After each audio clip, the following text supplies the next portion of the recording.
अस्सलाम वालेकुम स्टूडेंट्स। आज हम करेंगे यूनिट नंबर 1 एक्सरसाइज नंबर 1 का क्वेश्चन नंबर 3।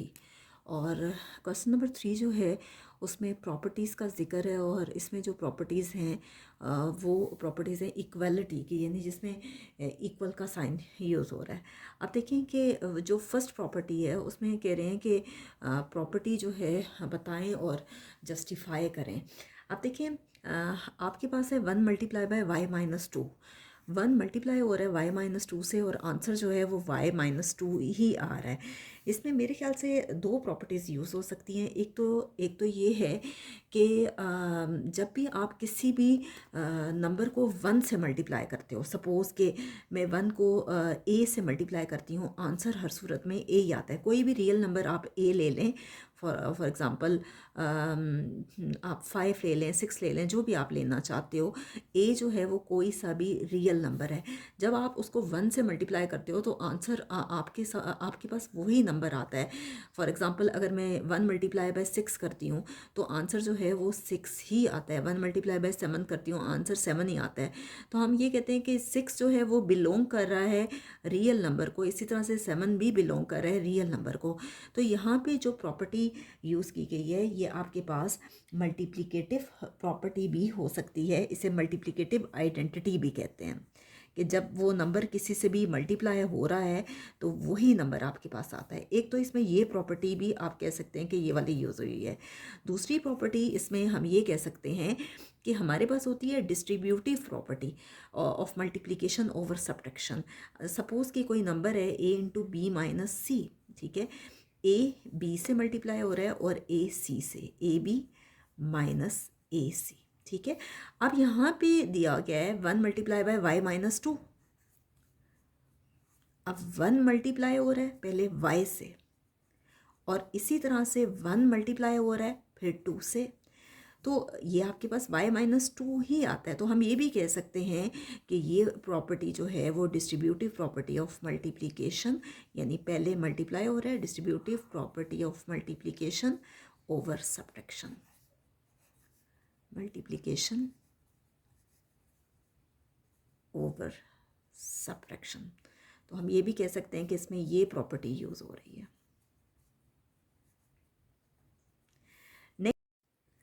नेक्स्ट देखिए आपके पास सेकंड पार्ट है और सेकंड पार्ट क्या है, 0.2 × 5 और ये इक्वल आ रहा है 1 के। और आपसे पूछ रहे हैं कि यहाँ पे कौन सी प्रॉपर्टी यूज़ हो रही है। अब आप देखें कि 0.2 असल में इक्वल होता है 1/5 के। मैं आपको रफ में करके दिखाती हूँ कि 0.2 आप डेसिमल हटाते हो तो 1 आता है, जितने डिजिट्स होते हैं उतने ज़ीरो आप लगाते हो। एक ही डिजिट है तो एक ज़ीरो आएगा, इसको आप लिख सकते हैं 2/10। और ये देखें 2 1 2 2 5 10। असल में 0.2 इक्वल होता है 1/5 के, ठीक है। 1/5 5 से मल्टीप्लाई हो रहा है। 1/5 जब 5 से मल्टीप्लाई होगा तो वो देखें फाइनली वो इक्वल तो 1 के ही आता है ना, 5 और 5 कैंसिल हो जाता है और ये आपके पास क्या आ जाता है 1। यहाँ पे प्रॉपर्टी यूज़ हो रही है इन्वर्स प्रॉपर्टी। इन्वर्स प्रॉपर्टी आप कह सकते हैं कि मल्टीप्लिकेटिव इन्वर्स आ रहा है। इन्वर्स आप उस सूरत में कहते हो, मल्टीप्लिकेटिव इन्वर्स यहाँ पे आ रहा है with respect to multiplication, multiplicative inverse with respect to multiplication.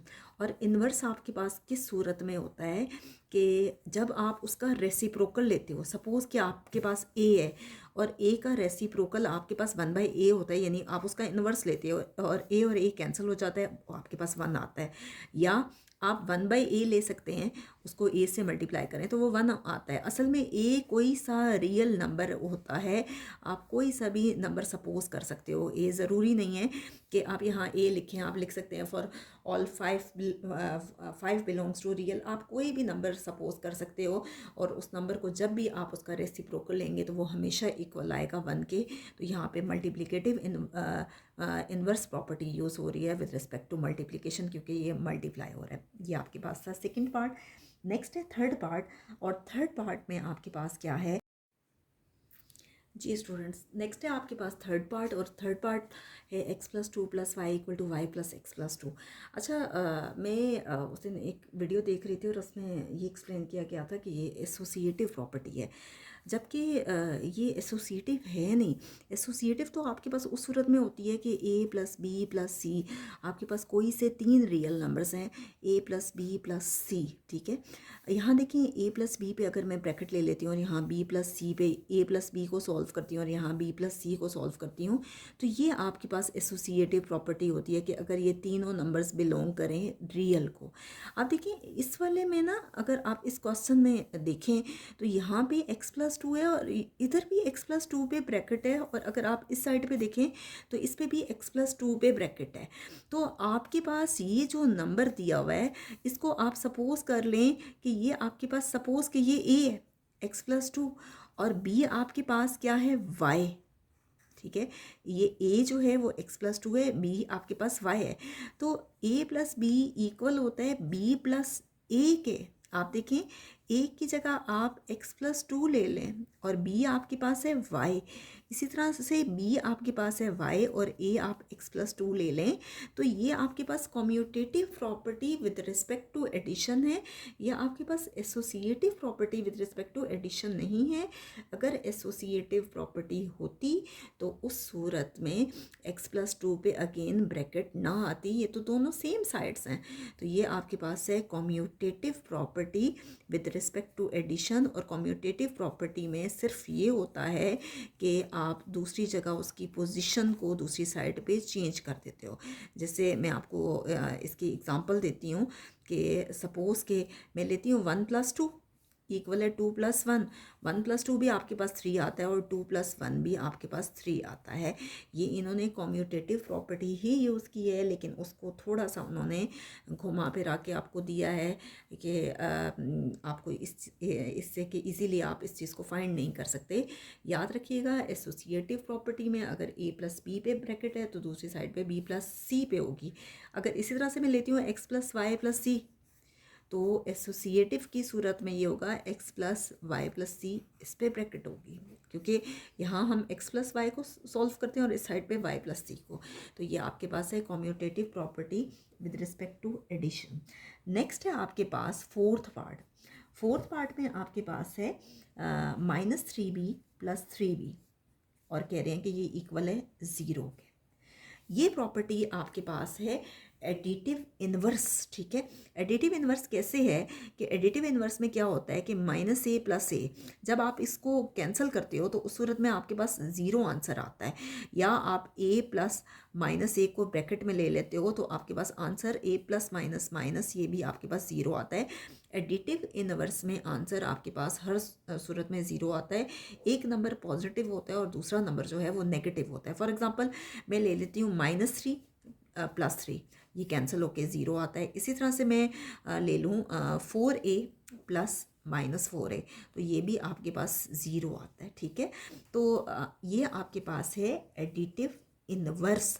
और आपको कैसे ये याद रहेगा कि जब भी आपसे कहते हैं कि सपोज़ कि a का एडिटिव इन्वर्स बताएं तो आप कहते हो -a का एडिटिव इन्वर्स कहते हैं तो +a। इसी तरह से 1 का एडिटिव इन्वर्स आपसे कहते हैं तो -a, और -1 का एडिटिव इन्वर्स +1 सॉरी।